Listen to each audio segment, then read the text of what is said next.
अस्सलामुअलैकुम वरहमतुल्लाहि वबरकातुहू। एक बूढ़ा शख्स ट्रेन में सफ़र कर रहा था। इत्तफाकन कोच खाली था।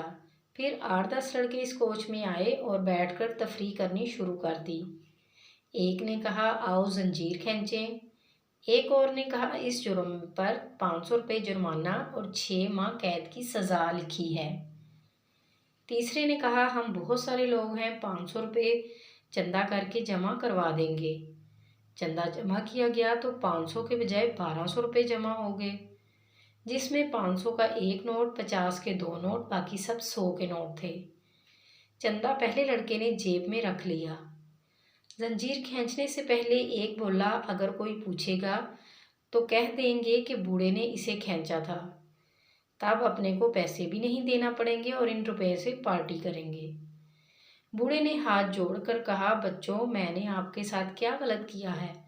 आप मुझे क्यों फंसा रहे हो?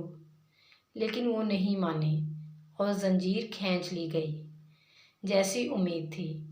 टीटी कांस्टेबल के साथ आया। लड़कों ने एक आवाज़ में कहा कि इस बूढ़े ने जंजीर खींची है। टीटी ने बूढ़े से कहा, आपको इस उम्र में ऐसा काम करने में शर्म नहीं आई?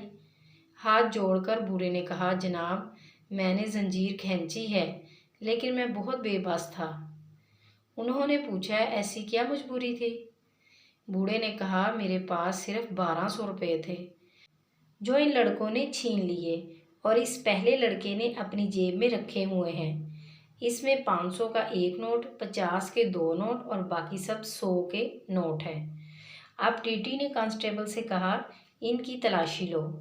जैसा इस बूढ़े ने बताया था, इस लड़के की जेब से 1200 रुपये उसी तरतीब में बरामद हुए, जो बूढ़े को वापस कर दिए गए और लड़कों को अगले स्टेशन में पुलिस के हवाले कर दिया गया।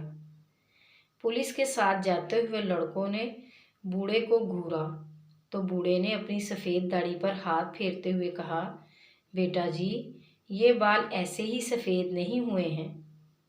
मज़ीद अच्छी अच्छी सी वीडियोज़ के लिए हमारे चैनल को सब्सक्राइब करें, लाइक करें, शेयर करें। शुक्रिया।